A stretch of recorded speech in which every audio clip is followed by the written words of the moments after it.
Captain Michael Jackson stared at the motionless aircraft on the tarmac, his military uniform still bearing the stain of her slap. The passengers watched in stunned silence as he inserted his key into the emergency override. "This flight isn't going anywhere today," he announced calmly. "Before I dive into this shocking story, let me know where you're watching from in the comments. If this is your first time here, hit that subscribe button right now because what happened next in this aircraft will completely change how you see airline discrimination forever.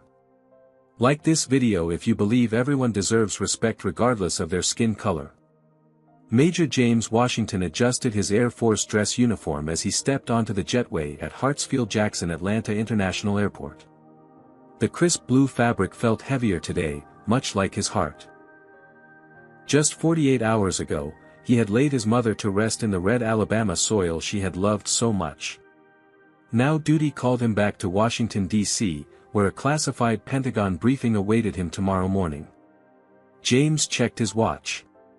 The flight would get him to D.C. with just enough time to review the briefing materials before the morning meeting. This wasn't just any briefing, it concerned new security protocols that could affect thousands of military personnel and civilians alike.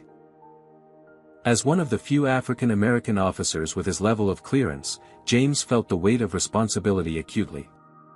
"Boarding pass, please," the gate agent said with a smile, her eyes registering his uniform with respect. "Thank you for your service, Major." James nodded gratefully, proceeding down the jet bridge. The familiar routine of boarding provided a momentary comfort amidst the emotional turbulence of the past few days. As he stepped onto the aircraft, the flight attendant at the door, a white woman with her blonde hair pulled into a tight bun, barely glanced at him. Her name tag read Amber Winters. "Right side, sir," she said curtly, already looking past him to the next passenger. James made his way to his first-class seat. The military had authorized the upgrade due to the sensitive nature of his travel. He found his seat, 2A, and began stowing his uniform cap in the overhead bin. "Excuse me," Amber's voice cut through the ambient noise of boarding. She had appeared beside him, her posture rigid with suspicion. "Are you sure you're in the right section?" James kept his face neutral, a skill honed through years of being the only black officer in many rooms. "Yes, ma'am. Seat 2A. "I'll need to see your boarding pass again," she insisted, despite having just seen him board with a first-class ticket. James silently produced his boarding pass, which Amber scrutinized with unconcealed skepticism. "Electronic verification can make mistakes," she muttered, even as the valid first-class assignment was clearly displayed. James noticed a white businessman across the aisle who had boarded just before him. That passenger was already comfortably settled, having stowed multiple items in the overhead bin without any questioning from Amber. "I need to put my military duffel up here," James explained, reaching for the overhead compartment again. Amber stepped between him and the bin. "You're taking too much space," she said sharply. "You'll need to check that." "Ma'am, with respect, this contains items that can't be checked," James began to explain. Military regulations prohibited him from checking certain documents and equipment. "I don't care what it contains," Amber interrupted. "The bin is for everyone, not just you." James glanced around, noting that several passengers were watching the interaction with uncomfortable expressions. The overhead bin was nearly empty except for his cap and the businessman's multiple items. "Perhaps I could store it here, then," James suggested, pointing to an empty space. "That's reserved for emergency equipment," Amber lied smoothly. A small knot of frustration formed in James's chest, but his voice remained steady. "I understand. Then may I speak with the captain or the lead flight attendant?" Amber's eyes narrowed. "I'm handling this section today. The captain is busy with pre-flight procedures." Just then, another flight attendant approached, a younger black woman whose name tag read Taylor Brooks. She glanced between James and Amber with a knowing look. "Everything okay here?"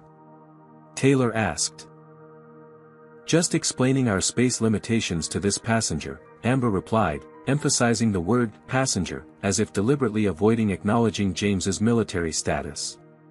Taylor looked at James's uniform, then at his duffel.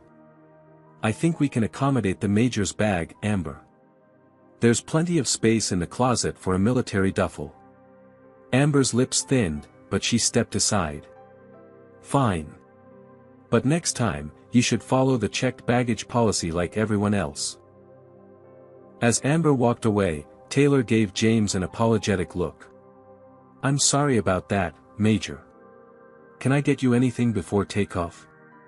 I'm fine, thank you, James replied, settling into his seat. He didn't want to cause more trouble, but a familiar heaviness settled over him. This wasn't the first time he'd experienced such treatment, and he doubted it would be the last.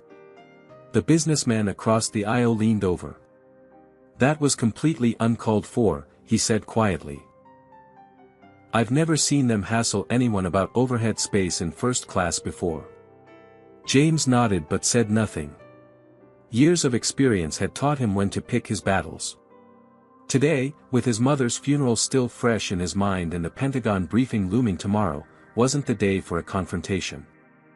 Little did he know that this initial encounter was merely the first tremor before an earthquake that would shake the entire airline industry to its foundations.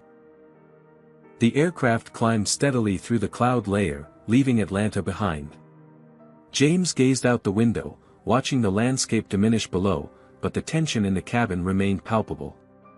He could feel Amber's eyes on him whenever she passed his row, her disapproval radiating like heat. 30 minutes into the flight, the seatbelt sign dinged off. The cabin crew began their beverage service. James watched as Amber methodically worked her way through the first-class cabin, serving each passenger with professional courtesy, until she reached him. She passed his row entirely, moving to serve the passengers behind him. James raised his hand slightly. Excuse me, could I have some water, please? Amber continued as if she hadn't heard him. The businessman across the aisle frowned, then raised his hand. Miss, could we get some service here? Amber turned, all smiles. Of course, sir. What can I get you? I'd like another scotch, the businessman said, and I believe this gentleman has been trying to get your attention for some water. Amber's smile tightened. I'll be right with him after I finish serving the other passengers.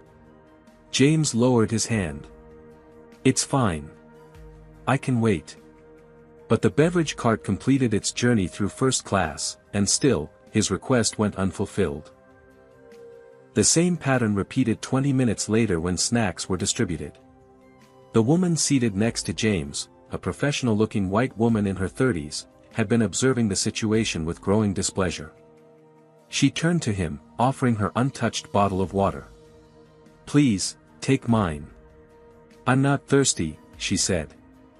That's very kind, but I wouldn't want to leave you without, James replied. I insist, she said firmly, placing the water on his tray table. I'm Sophia Davis, by the way.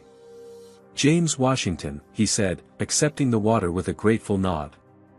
Thank you. No need to thank me. That service was inexcusable, Sophia said, her voice low but clear. I'm a civil rights attorney. I just left a conference in Atlanta on discrimination in public accommodations, and now I'm watching it happen in real time. James took a sip of water. Unfortunately, it's nothing new. That doesn't make it right, Sophia replied. Have you been in the service long? 15 years, James said. Currently stationed at the Pentagon. They continued conversing, and James learned that Sophia worked for the ACLU, specializing in cases of institutional discrimination. Their conversation flowed easily, a welcome distraction from the tension with Amber. Just as Sophia was sharing details about a recent landmark case she had worked on, Amber appeared suddenly at their row. Sir, I'm going to have to ask you to keep your voice down. You're disturbing other passengers, she said coldly to James. James blinked in surprise. Their conversation had been no louder than any others in the cabin. We were just talking normally, Sophia interjected, her lawyer's instincts kicking in. No one else is being asked to quiet down. Amber ignored her, focusing on James. If you continue to be disruptive, I'll have to report you to the captain. Ma'am, with respect, we're having a normal conversation, James said calmly. I'm not being disruptive. That's your opinion, Amber snapped. I'm the authority on this aircraft, and I determine what constitutes disruptive behavior. From across the aisle, several passengers were now openly staring. The businessman who had spoken up earlier shook his head in disbelief. Taylor, who was passing with a trash bag, paused at the commotion. She caught James's eye briefly, an apologetic look crossing her face before she hurried on. As Amber stalked away, James fell silent, his mind drifting back to a memory from his childhood. He was 10 years old, sitting beside his father, a career Air Force officer and one of the last Tuskegee airmen, on a commercial flight. A flight attendant had treated his father with similar disdain, questioning his first-class ticket, ignoring his requests, treating him as less than the white passengers. "Why does she treat you that way, Dad?" young James had asked. His father's answer had stayed with him all these years: "Some people will always see the color of our skin before they see our humanity, son. But we don't let that stop us from flying. We just learn to fly higher than their prejudice can reach." Now, 3 decades later, James found himself in the same situation. His father had maintained his dignity despite the provocation, and James was determined to do the same. "I'm sorry you're experiencing this," Sophia said quietly. "Like I said, it's nothing new," James replied, his voice steady despite the burning frustration in his chest. "But every time it happens, it still stings just as much as the first time." What James didn't say was how exhausting it was to constantly navigate these waters, to always be the one who had to remain calm, to never show anger lest he confirm someone's biased expectations. Today of all days, with his mother's funeral still fresh in his mind, the weight felt almost unbearable. But he would bear it, as he always had. He just didn't know that this particular flight would test his resolve like never before. 2 hours into the flight, the aircraft encountered unexpected turbulence. The plane lurched violently, causing several passengers to gasp. The captain's voice came over the intercom, instructing everyone to return to their seats and fasten their seatbelts. As the turbulence intensified, the oxygen masks suddenly deployed, dropping from the ceiling compartments with a startling hiss. Panicked murmurs spread throughout the cabin. "Remember to secure your own mask before assisting others," Taylor announced over the intercom, her voice professional despite the circumstances. James quickly secured his mask, then noticed the elderly man beside him struggling with trembling hands. Without hesitation, James reached over to help. "Here, sir, let me assist you," he said, his military training kicking in automatically. He gently secured the mask over the elderly passenger's face, ensuring the elastic band was properly positioned. "Thank you, son," the man said, his voice muffled beneath the mask. "These old hands don't work like they used to." James had just settled back when Amber charged down the aisle, lurching with the plane's movement. Her face was flushed with anger as she stopped at his row. "What do you think you're doing?" she demanded, her voice cutting through the cabin noise. "Helping this gentleman with his oxygen mask," James replied evenly. "You are interfering with safety procedures." Amber's voice rose. "Passengers are not authorized to assist each other. That's crew responsibility." James remained calm. "The gentleman needed immediate assistance, and I have emergency training through the military." "I don't care if you're the Secretary of Defense," Amber snarled. "On this aircraft, you follow my instructions. Return to your seat immediately." "I am in my seat," James pointed out quietly. The elderly man spoke up. "He was just helping me, miss." "I was having trouble, sir, please stay out of this," Amber cut him off dismissively. James could feel the eyes of nearby passengers on them. The situation was escalating beyond reason, and he knew he needed to defuse it. "I apologize if I overstepped," he said professionally. "I was only trying to help." Amber wasn't placated. Your help could endanger everyone on this flight. This isn't a military aircraft where you can do whatever you want. By now, the oxygen masks had been retracted, the turbulence having subsided. The tension in the cabin, however, remained high. James took a deep breath. May I have your name, please? I'd like to file a formal complaint about your conduct today. Amber's eyes widened with indignation. Are you threatening me? No, ma'am. I'm exercising my right as a passenger to report unprofessional treatment. Unprofessional? Amber's voice rose again. You're the one disrupting this flight, acting like you own the place because you're wearing that uniform. Is it even real? Or did you buy it at a costume shop to get special treatment? A stunned silence fell over the first-class cabin. Even passengers who hadn't been paying attention to the earlier incidents now turned to watch the confrontation. James felt a cold anger rise within him, but his voice remained steady. I am Major James Washington, United States Air Force. I have served this country for 15 years, including 3 tours in combat zones. He reached for his military ID in his breast pocket and held it up. This is not a costume. This uniform represents my oath to protect and defend the Constitution of the United States against all enemies, foreign and domestic. Something in Amber snapped. Perhaps it was being challenged publicly, or perhaps it was deeper prejudices bubbling to the surface. Whatever the cause, what happened next would change everything. Her hand moved in a blur, striking James across the face with enough force to snap his head to the side. Don't you dare threaten me, she shouted. The slap echoed through the suddenly silent cabin. James's cheek stung from the impact, but the greater pain was the public humiliation. Never in his distinguished career had he been struck like this, and certainly not for simply asking for a name to file a complaint. Passengers gasped. Someone in the back shouted, "Oh my God!" The businessman across the aisle half rose from his seat, as if to intervene. James sat perfectly still, his military training the only thing keeping him from reacting.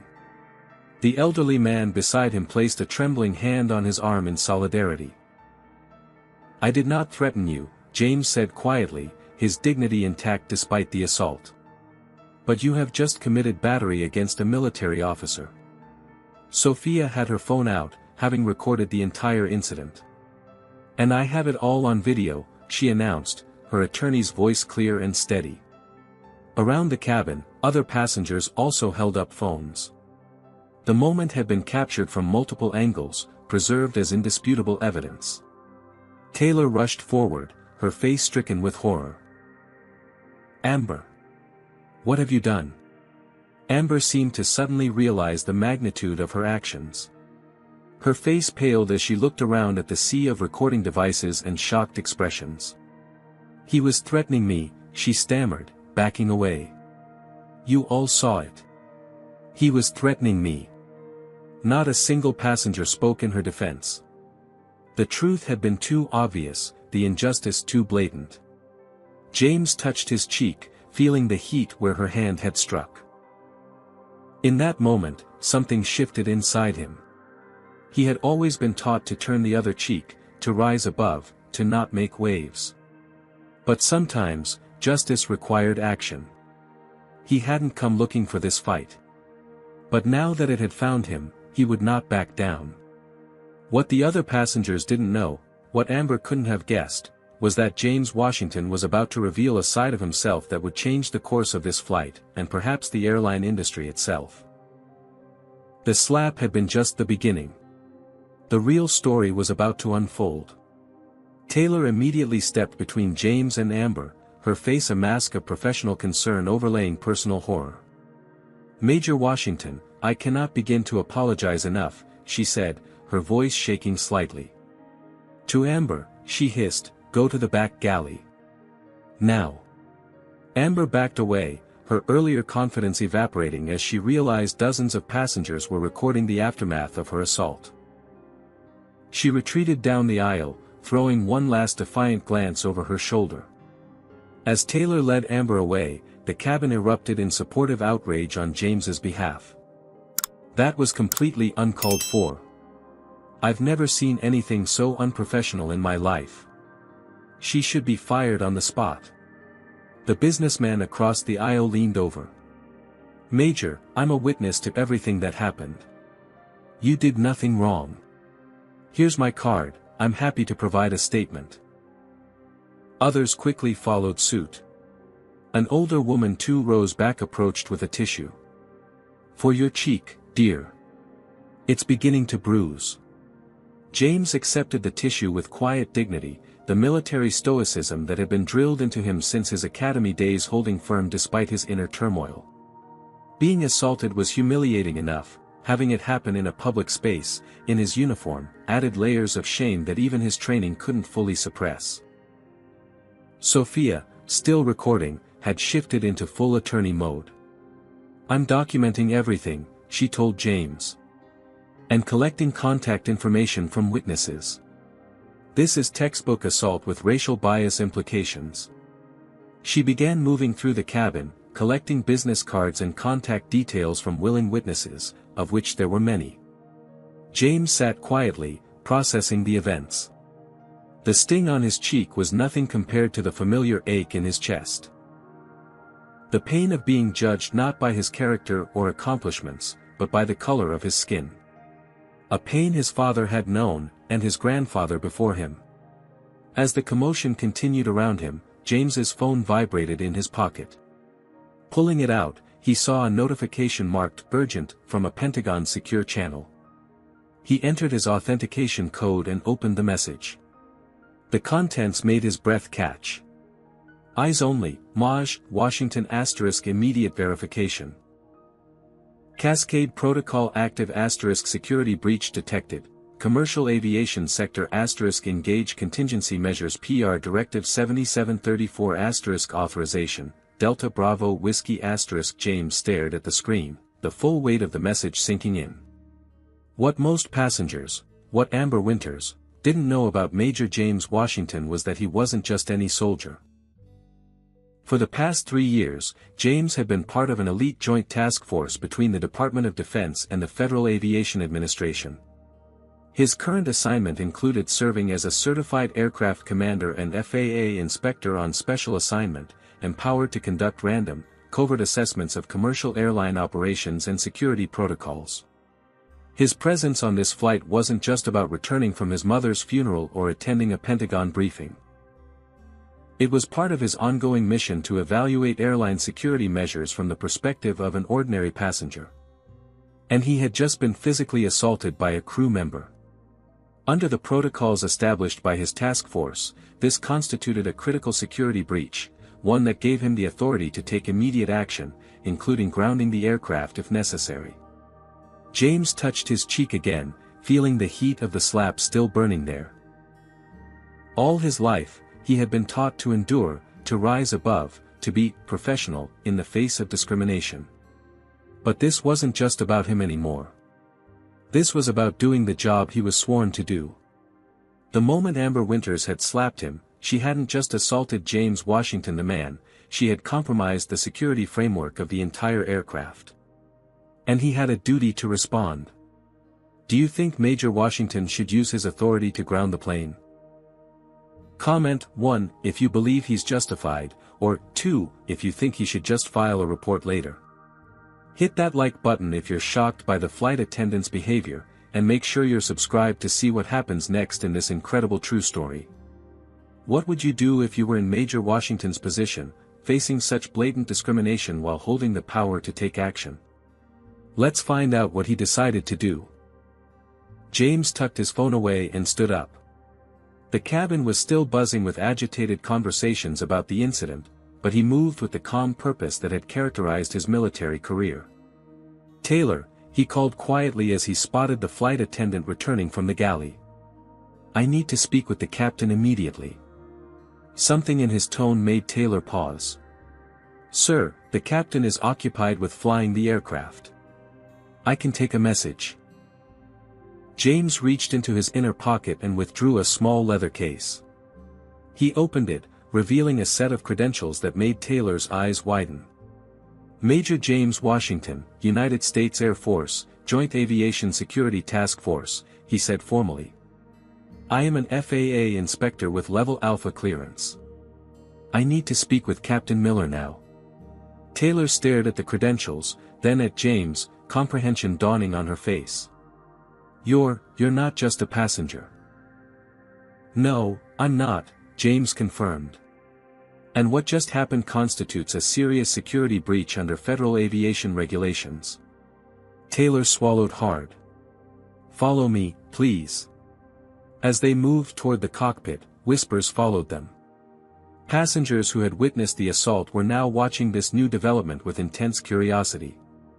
Taylor knocked on the cockpit door in the specified security pattern. After a moment, the reinforced door opened, revealing the co-pilot's questioning face. Captain needs to speak with this passenger immediately, Taylor explained, her voice tense. It's official business. The co-pilot's eyes flicked to James's uniform, noting the rank insignia. Sir, we're in the middle of, James held up his credentials again. This takes precedence, Lieutenant. The military form of address wasn't lost on the co-pilot, who had served in the Navy before joining commercial aviation. He stepped aside, allowing James to enter the cockpit. Captain David Miller glanced over his shoulder, irritation evident on his face. This better be important. We're tracking a weather system that, James presented his credentials. Captain Miller, I'm Major James Washington, FAA Inspector operating under Joint DoD FAA authority. We have a situation. Miller's irritation turned to surprise, then concern as he examined the credentials. What kind of situation?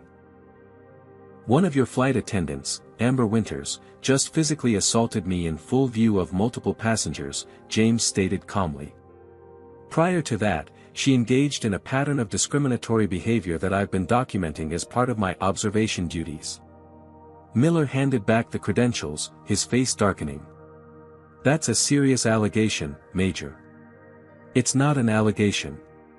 It was recorded by multiple passengers. MS. Winters struck me across the face for requesting her name to file a complaint. The captain and co-pilot exchanged alarmed glances. Why would she? Because, James said evenly, she didn't know who I was. She saw a black man in uniform and decided I didn't deserve the same respect as other passengers. Miller shifted uncomfortably. Look, Major, I don't doubt your word, but surely we can address this when we land in D.C. There's no need to. Captain, James interrupted, I'm formally declaring this incident a security breach under FAA Regulation 121.547 and Joint Directive 7734. Ms. Winters has demonstrated herself to be emotionally unstable and discriminatory in her application of safety protocols. That makes her a security liability. Miller's face paled. He understood the implications. As a certified FAA inspector, James had the authority to declare security breaches that required immediate action. What are you asking me to do? Miller asked, though it was clear he already knew. I'm exercising my authority to ground this aircraft at the nearest suitable airport for a full security assessment, James stated. Charlotte Douglas International is 23 minutes from our current position. Major, be reasonable, Miller attempted to negotiate. This will inconvenience hundreds of passengers. We can remove MS. Winters from duty for the remainder of the flight, issue a formal reprimand. This isn't about punishment, Captain, James explained firmly. It's about security protocols. When a crew member demonstrates inability to maintain professional conduct and equal treatment of passengers, especially toward military personnel, it raises serious questions about their judgment in potential crisis situations. The co-pilot spoke up. He's right, David. If she's unstable enough to slap a passenger, who knows how she'd react in an actual emergency? Miller rubbed his forehead. Can we at least wait until we reach D.C.? It's only another hour. I'm afraid not, James said. My authorization code activated cascade protocol, which requires immediate response to security breaches involving aircraft personnel. Just then, the cockpit door opened again, and Amber appeared, her face flushed with anger. "Captain, this passenger is causing a disruption in the cabin," she declared, pointedly ignoring James. "The other passengers are upset," and she froze as she registered James's presence in the cockpit, her eyes widening with indignation. "What is he doing in here?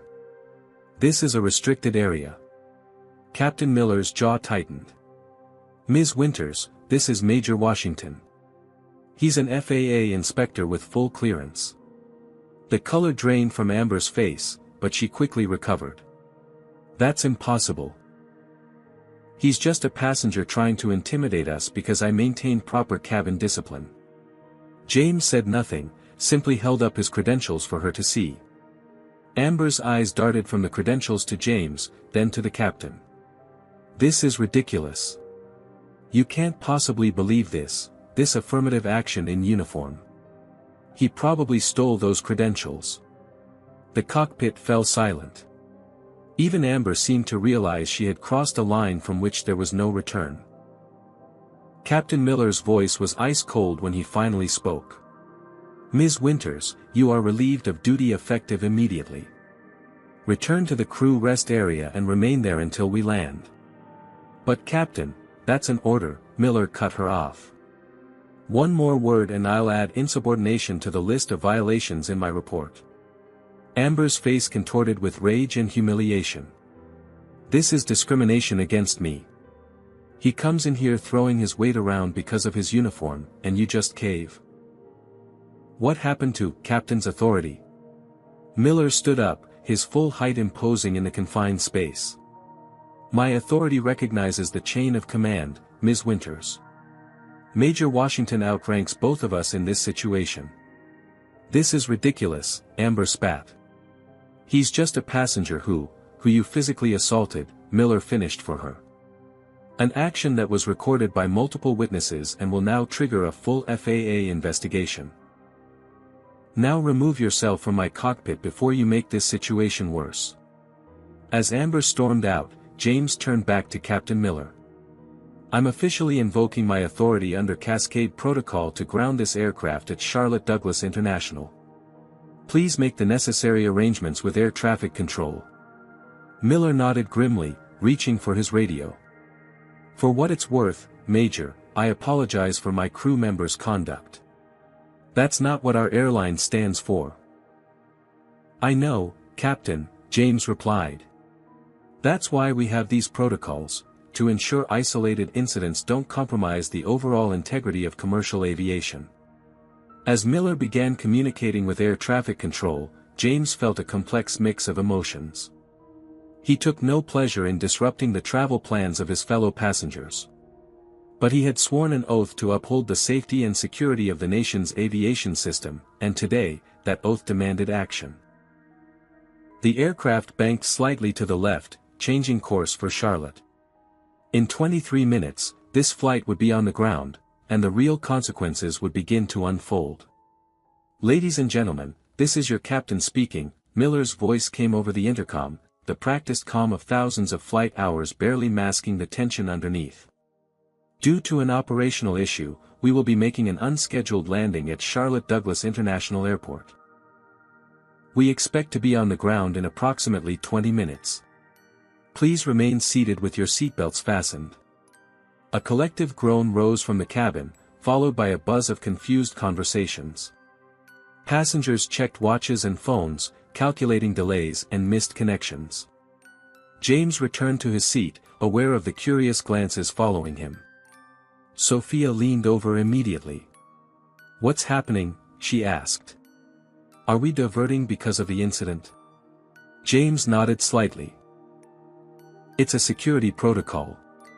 Did you?" Sophia studied his face, putting the pieces together. "You're not just a regular officer, are you?" "No," James admitted quietly. "I'm an FAA inspector on a joint military-civilian task force." Sophia's eyes widened. "So when she slapped you, she assaulted a federal officer conducting security oversight," James confirmed. But please keep that information to yourself for now.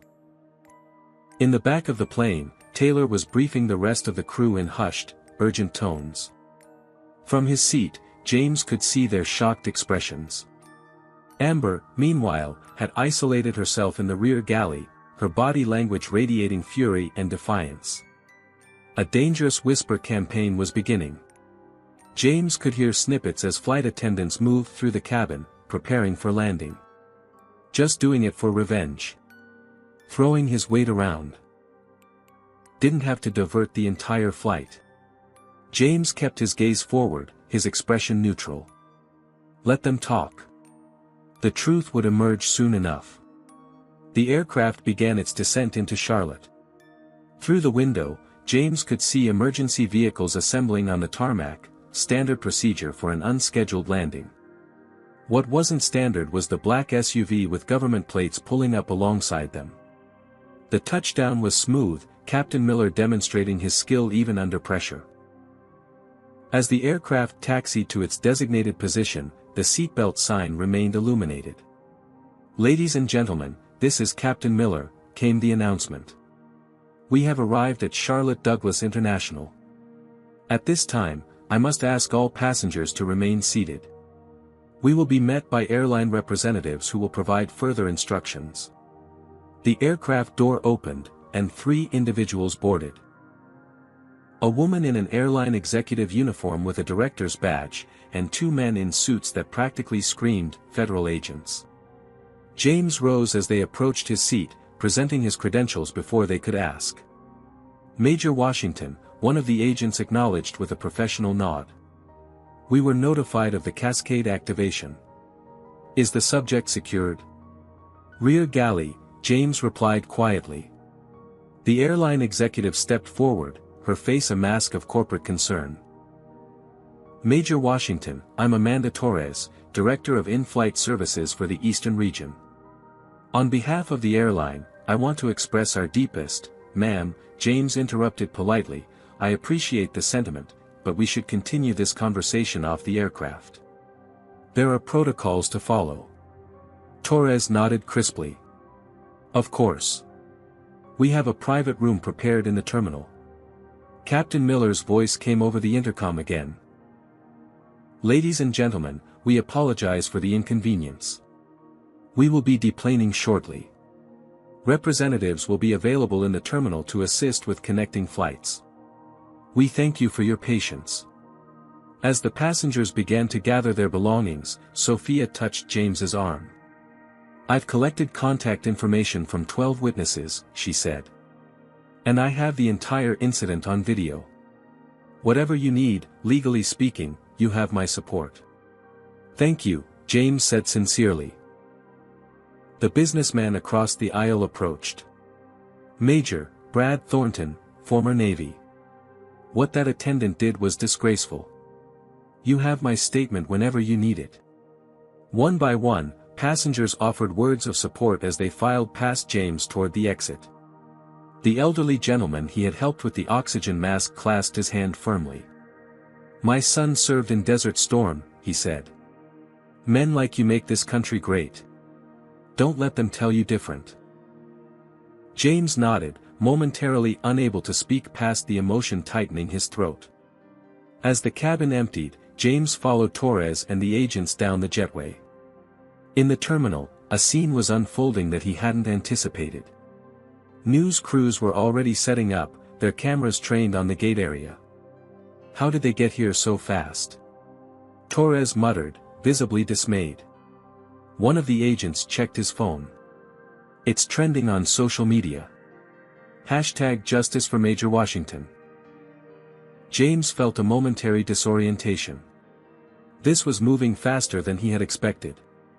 Someone, likely one of the passengers, had already uploaded video of the incident. In the distance, the distinctive sound of helicopter rotors cut through the terminal noise. Through the massive windows, James could see a corporate helicopter touching down on a pad adjacent to the terminal. "Our CEO," Torres explained, her expression grim. "This has already escalated to the highest levels." They were escorted to a private conference room where more airline officials and federal agents were waiting. On a large screen, videos of the incident were playing, multiple angles showing Amber's unprovoked slap in high definition. Just as they settled around the conference table, the door burst open. Amber was escorted in by airport security, her face a storm of emotions. "This is a setup," she declared immediately upon seeing James. "He provoked me. He was threatening and intimidating. I was defending myself." Torres stepped forward. "Ms. Winters, I strongly advise you to remain silent until union representation arrives." "I don't need representation," Amber spat. "I need people to listen to my side of the story. He's using his uniform to get special treatment." One of the airline officials, an older man with a security badge, spoke up. "Ms. Winters, we've reviewed the videos. Multiple videos, from multiple passengers.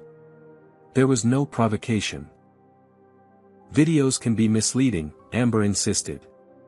"You don't know what he said to me before, we have footage from boarding," the security official interrupted, tapping a tablet.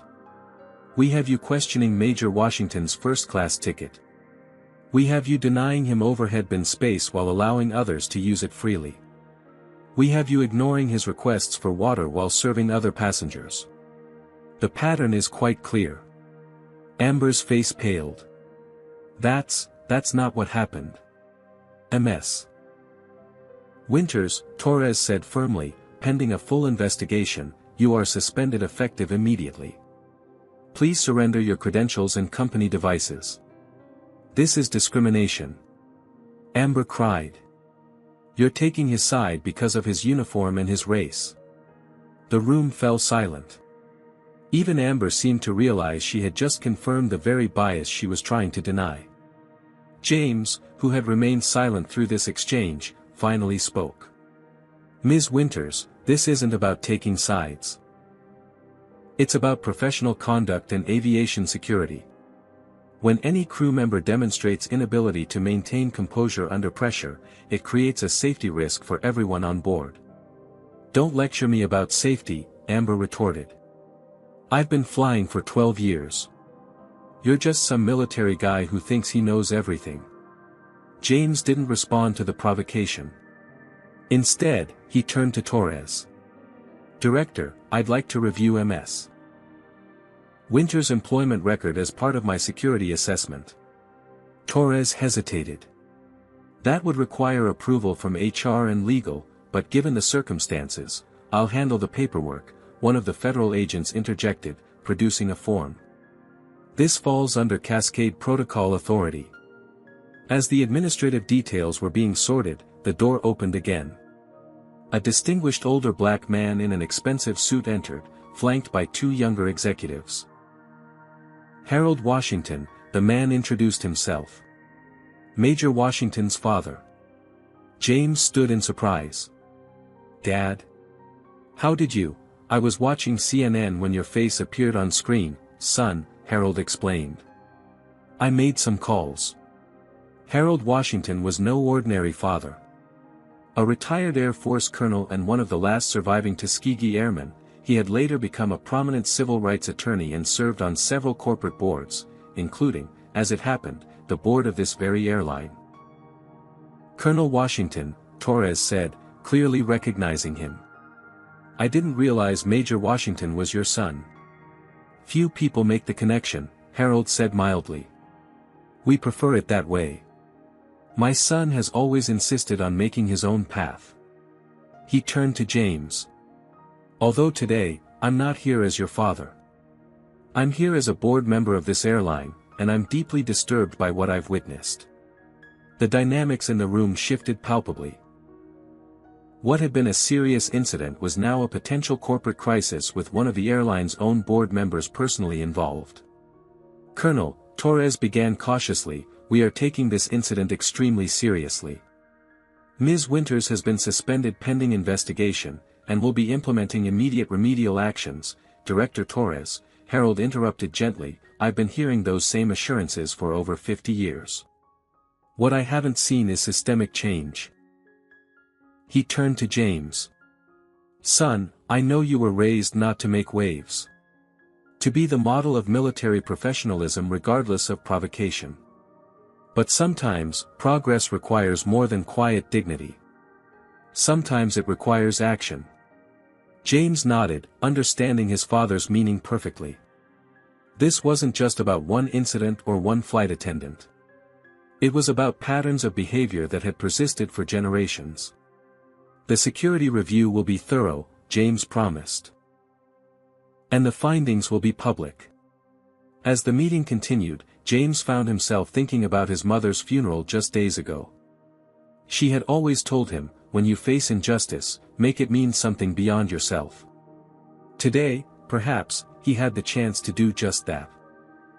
By the time James stepped out of the private conference room 3 hours later, the story had exploded. Every major news network had broken into regular programming to cover what was being called the slap that grounded an airplane. Social media was ablaze with the hashtag Justice for Major Washington, which had gathered over 2 million mentions in just a few hours. Outside the airport, news helicopters circled, capturing aerial footage of the grounded aircraft.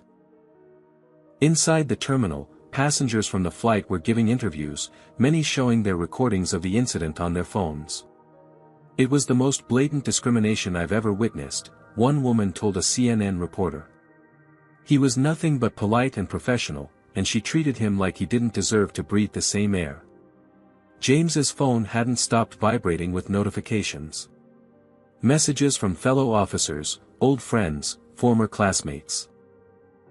All expressing outrage and support. The Pentagon had issued a brief statement: "We are aware of an incident involving one of our officers and are fully cooperating with the investigation." The airline's stock had plummeted nearly 15% in emergency trading, erasing billions in market value in a matter of hours. Crisis management teams had been assembled at the corporate headquarters, and the CEO had already issued a preliminary statement condemning any form of discrimination and promising swift and decisive action. James sat in a quiet corner of an airline lounge, watching the coverage with a mixture of disbelief and concern. This wasn't what he had intended. He had invoked the Cascade Protocol because it was his duty, not to trigger a media frenzy. His father sat beside him, his weathered face contemplative. "It's out of our hands now," Harold observed. "The story has taken on a life of its own." "I was just doing my job," James said quietly. "That's exactly the point," Harold replied. "You were doing your job, serving your country, following protocol, behaving with perfect professionalism, and still, you were assaulted because of the color of your skin. That's why this is resonating with so many people. It's not just about you, son. It's about every black person who's done everything right and still faced discrimination." James nodded slowly. His father, as usual, was right. His phone rang, a secure line from the Pentagon.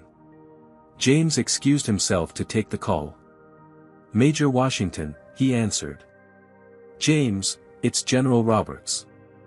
The voice of his commanding officer was grave. "I've been briefed on the situation. Are you all right?"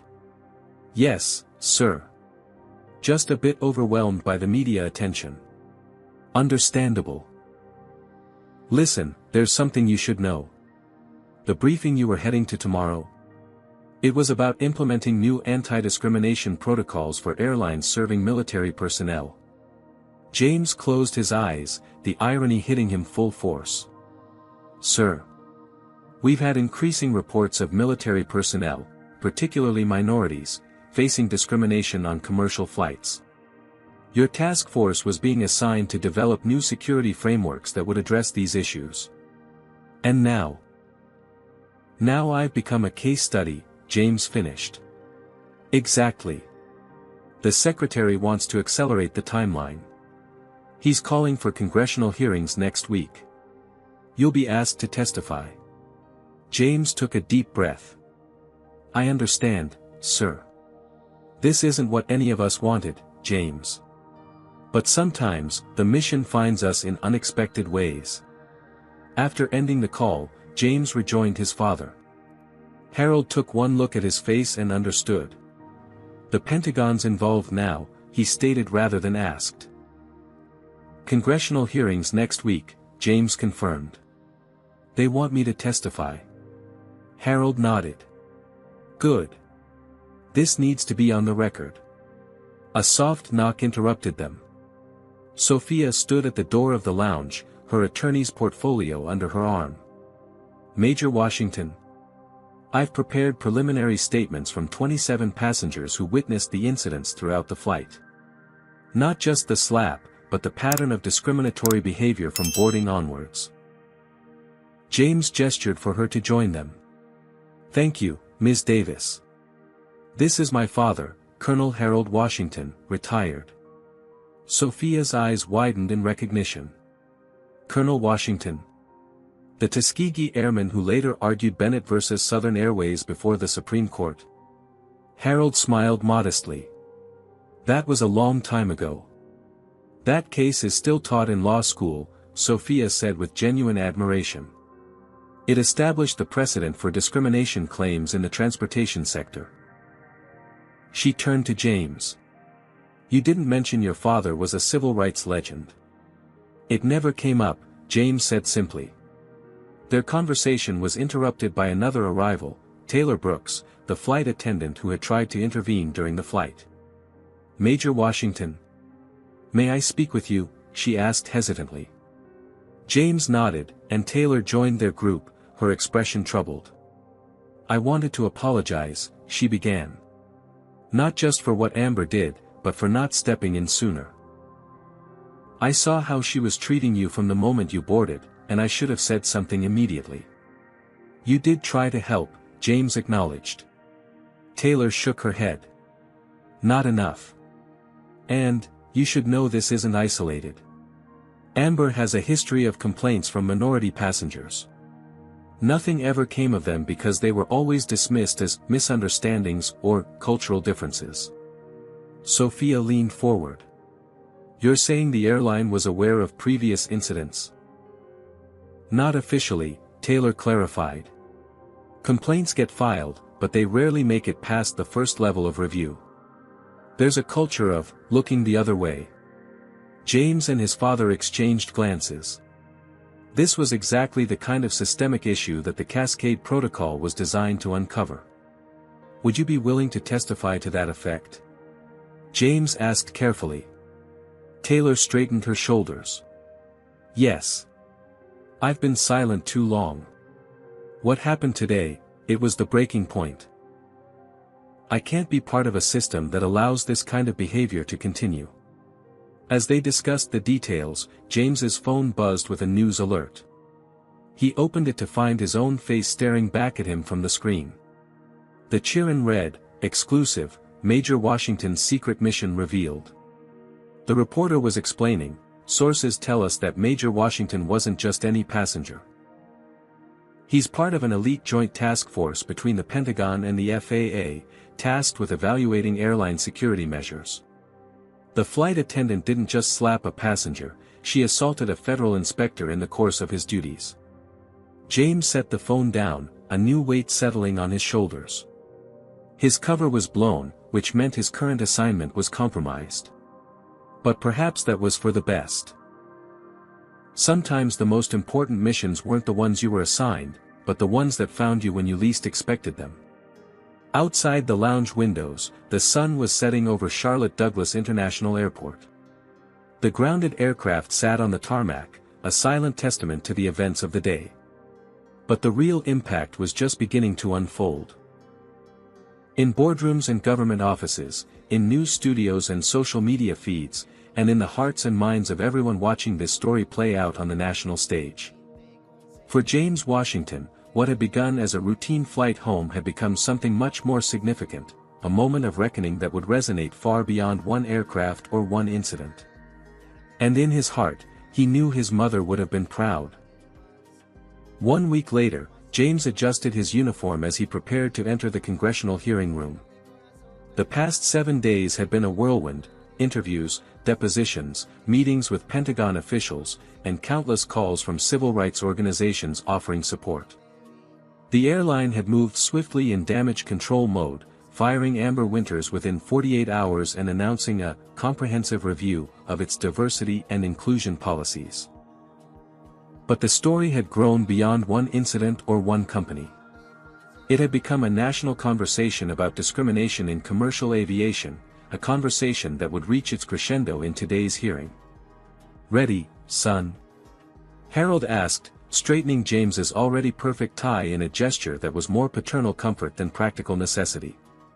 "As ready as I'll ever be," James replied. They entered the packed hearing room together.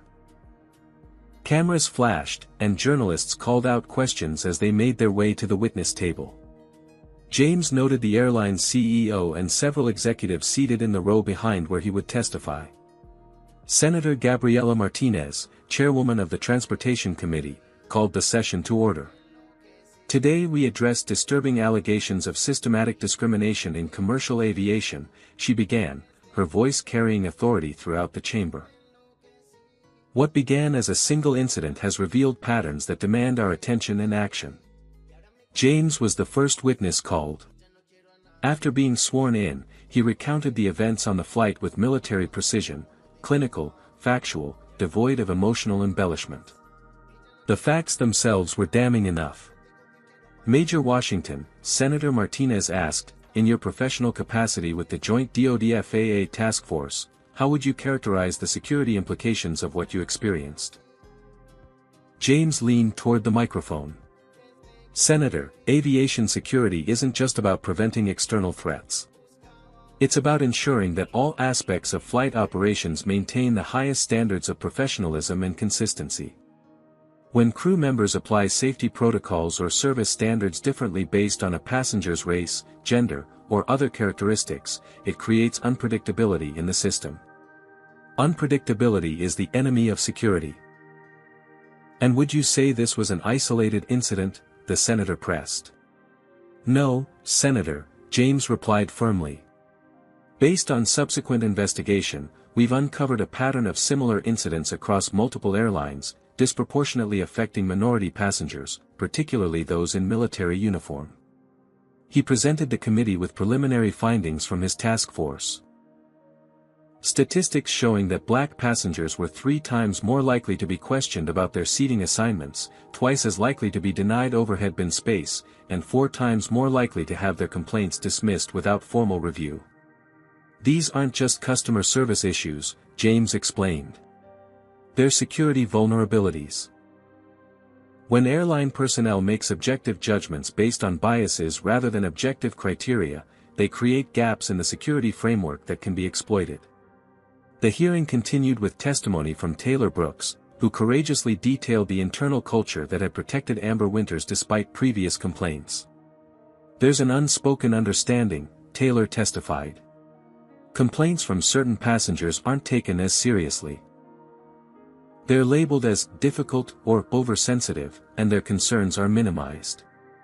When asked if she feared professional repercussions for her testimony, Taylor's response was poignant: "I'm more afraid of staying silent than speaking up. What happened to Major Washington could have happened to any passenger who looked like him. Next time, it could be someone without his credentials or authority, someone with no recourse when they're mistreated." The airline executives testified next, their carefully prepared statements expressing appropriate contrition while attempting to frame the incident as an anomaly rather than a symptom. "We have zero tolerance for discrimination," the CEO insisted. "Ms. Winters's actions were completely contrary to our company values and training." Senator Martinez was unimpressed. "If that's the case, Mr. Harrington, how do you explain these 17 previous complaints against Ms. Winters that were dismissed without action? Or the fact that your own internal data shows minority passengers receive demonstrably different treatment across multiple metrics?" The CEO's discomfort was evident as he struggled to reconcile his company's stated values with the documented reality. The most powerful moment came when Harold Washington was invited to testify as both an airline board member and a historic figure in aviation. "I flew missions over Nazi Germany when black men weren't allowed to eat in certain restaurants back home," Harold began, his dignified presence commanding the room's attention. "I later argued before the Supreme Court to ensure equal treatment in commercial travel. And yet, here we are in 2025, watching my son, a decorated military officer, face the same discrimination I fought against more than half a century ago. Harold's testimony traced the history of discrimination in aviation, from the segregated airports of the Jim Crow era to the subtle biases of the present day. He connected James's experience to this larger historical context, helping the committee understand that this wasn't just about one slap or one flight attendant, but about persistent patterns that had never been fully addressed. Progress isn't a straight line, Harold concluded. It requires constant vigilance and a willingness to acknowledge when we've fallen short of our ideals. What happened to my son was a failure, not just of one individual, but of systems that should have prevented such treatment in the first place. As the hearing progressed into its fifth hour, the focus shifted from establishing what had happened to determining what should be done about it. James presented the Cascade Protocol's recommendations. Standardized training programs, anonymous testing of airline personnel responses to diverse passengers, and an independent review board to evaluate discrimination complaints. The goal isn't punishment, James emphasized. It's improvement. We want airlines to succeed at treating all passengers with equal dignity and respect, because that creates a more secure aviation environment for everyone. The hearing concluded with Senator Martinez announcing that the committee would draft legislation incorporating many of the task force's recommendations. The proposed Washington Aviation Equality Act would establish new federal standards for anti-discrimination training and compliance in commercial aviation. As James left the hearing room, surrounded by reporters and cameras, he caught sight of his father standing to the side, watching with quiet pride. In that moment, James felt the weight of history, not just his family's history, but the long arc of America's struggle with racial justice. Today, he had helped bend that arc a little further toward justice. The next day's headlines would proclaim major changes coming to airline industry, and Washington's testimony triggers aviation overhaul. But for James, the most meaningful outcome wasn't in the headlines or legislation. It was in knowing that the next black soldier boarding a flight might be treated with the dignity they deserved, not because they carried special credentials or authority, but simply because it was right. And that, he believed, was worth all the discomfort and exposure this unexpected mission had brought into his life.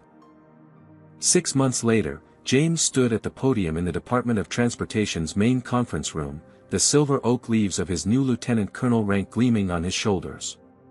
Behind him, a banner proclaimed the official launch of the Washington Protocol for Equitable Aviation Standards. Today marks not an ending, but a beginning, James told the assembled officials, airline representatives, and media.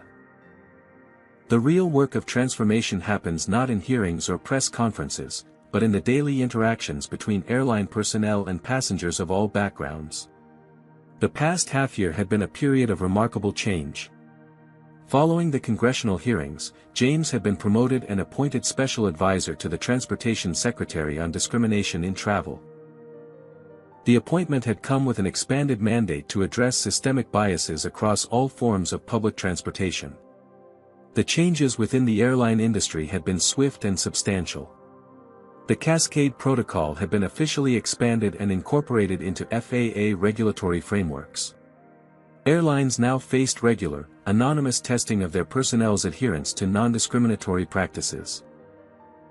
A new independent review board had been established to evaluate complaints, with real consequences for companies that failed to address discriminatory patterns. As for Amber Winters, her journey had taken an unexpected turn. After being fired, she had initially threatened lawsuits and denied any wrongdoing. But faced with overwhelming evidence and public opinion, she had eventually acknowledged her biases and accepted responsibility for her actions. In what many considered an ironic twist of fate, Amber now worked as part of an anti-discrimination training program, sharing her story as a cautionary tale to new flight attendants across multiple airlines. Her perspective on that fateful day had evolved from defensive denial to genuine remorse, not just for the slap, but for the pattern of behavior that had preceded it. Taylor Brooks had also found a new path. Recognized for her courage in speaking up, she had been promoted to lead diversity initiatives at the airline, using her first-hand experience to identify and address subtle forms of discrimination that might otherwise go unnoticed. James concluded his remarks and invited Secretary Ramirez to the podium to officially sign the new regulatory framework into effect. As the ceremony concluded and attendees mingled during the reception, James found himself approached by a familiar face. "Major." "Excuse me, Lieutenant Colonel Washington," Sophia Davis greeted him with a warm smile. "Congratulations on the promotion." "Thank you," James replied. "And thank you for everything you did to help make this happen. Your legal expertise was invaluable during the hearings." "It was my honor," Sophia said. "Actually, I have news of my own. I've accepted a position with the DOT Civil Rights Division. It seems your case inspired more than just airline reforms." Their professional relationship had evolved into a friendship over the months of working together on the legislative framework. Sophia's background in civil rights law had complemented James's security expertise, creating a comprehensive approach that addressed both the humanitarian and security aspects of discrimination in travel. As they conversed, James noticed a woman hovering uncertainly at the edge of the reception. With a jolt of recognition, he realized it was Amber Winters. Sophia noticed his expression. She asked if she could attend. Part of her community service requirement is speaking at events like this. "I can ask her to leave if it makes you uncomfortable." James shook his head. "No, it's fine." After a moment's hesitation, Amber approached them. The confident, aggressive demeanor that had characterized their interaction on the aircraft was gone, replaced by a subdued humility. "Lieutenant Colonel Washington," she began, her voice barely above a whisper. "I don't expect you to forgive me, but I wanted to tell you in person how deeply sorry I am for what I did." James studied her face, seeing genuine remorse in her eyes. "It took me a long time to admit, even to myself, that my actions were driven by bias," Amber continued. "I kept making excuses, I was stressed, you were being difficult, it wasn't about race. But when I finally watched all the videos, saw my behavior from the outside, I couldn't lie to myself anymore." James nodded, acknowledging her words without immediately accepting the apology. "What matters most isn't what happened that day, Ms. Winters. It's what happens next. Are you actually working to change the patterns that led to that moment?" "I am," she affirmed. "Every day. I speak to new flight crews about what happened, about the biases I didn't even realize I had. I tell them that discrimination isn't always about hate. Sometimes it's about unconscious assumptions we don't even question until it's too late." James considered her words carefully. "Individual growth is important," he acknowledged. "But this was never just about you or me. It's about changing systems that allow bias to affect how people are treated." "I understand that now," Amber said quietly. "And for whatever it's worth, I'm committed to being part of that change." James extended his hand. "Then I accept your apology, Ms. Winters. Not because it erases what happened, but because moving forward requires all of us to acknowledge our failings and commit to doing better." Their handshake was brief but significant, not a dismissal of the past, but a cautious acknowledgement that transformation was possible.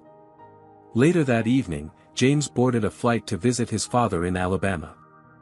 As he presented his boarding pass to the gate agent, he was conscious of how different the experience felt from that fateful day 6 months ago. The flight attendant at the door, a young black woman, greeted him with a professional smile. "Good evening, Lieutenant Colonel. Thank you for your service." As James settled into his seat, he noticed the diverse crew moving efficiently through their pre-flight duties. The captain, a Latina woman, came over the intercom to welcome passengers aboard. In the first-class cabin, passengers of various backgrounds were treated with equal courtesy and respect. These changes hadn't happened by accident. They were the result of deliberate policies, training, and accountability measures that had been implemented across the industry. The Washington Protocol had created a framework for measuring and improving equity in aviation services, transforming an isolated incident into a catalyst for systemic change. As the aircraft lifted off, James gazed out the window at the receding lights of Washington, D.C. His thoughts turned to his mother, whose funeral had set in motion the journey that brought him here. She had always told him that true leadership wasn't about titles or authority, but about turning difficult moments into opportunities for positive change. In the reflection on the window, James saw not just himself, but the legacy of his father's generation and the promise of those who would come after him. The journey toward justice was never complete, but today marked significant progress on that long road. The aircraft climbed higher, leaving the ground-bound concerns behind as it soared through darkening skies toward the stars. James smiled slightly, thinking how appropriate the metaphor was. Sometimes, you had to be willing to ground the plane before you could truly take flight toward a better tomorrow. Major Washington's story teaches us that true change requires both personal courage and systemic action. When faced with discrimination, he didn't just endure it silently, he used his position and authority to create meaningful reform. This powerful example reminds us that addressing racism isn't just about confronting individual acts of prejudice, but transforming the systems that allow such behavior to continue unchecked. The Washington Protocol demonstrates how a single incident, when properly addressed, can spark nationwide change. It shows us that effective leadership means turning painful moments into opportunities for progress. Most importantly, it illustrates that justice isn't achieved through revenge or punishment alone, but through creating new frameworks that protect everyone's dignity. This story also highlights the importance of allies like Sophia and Taylor who choose to speak up rather than remain silent witnesses. Their testimony reminds us that dismantling discrimination requires courage from people at all levels of an organization. Perhaps the most powerful lesson is that lasting change requires both accountability for past wrongs and commitment to future improvement, as demonstrated by the transformation of Amber from perpetrator to advocate for change. What moment in Major Washington's journey resonated with you the most? Have you ever witnessed discrimination and wished you had spoken up? Share your thoughts in the comments below. If this story inspired you to stand against racism, please hit that like button and subscribe for more powerful stories of courage in the face of injustice. How would you use your own position or influence to create positive change in your community? Let us know in the comments. Don't forget to share this video with someone who needs this message of hope and transformation today. Thank you for watching, and remember, your voice matters in the ongoing journey toward justice and equality for all.